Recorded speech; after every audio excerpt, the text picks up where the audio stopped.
Hi, నా journey ఎలా start అయింది ఒక చిన్న వీడియో తీశాను.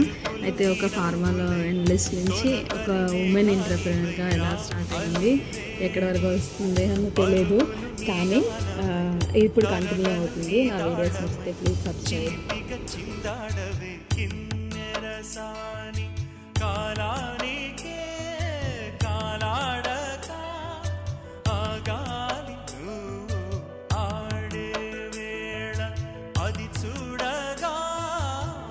సాగక ఆడాలి నీతో నింగి నేల తక్కతిమి తాళాలపై తణుకుల తరంగమై చిలిపిక చిందా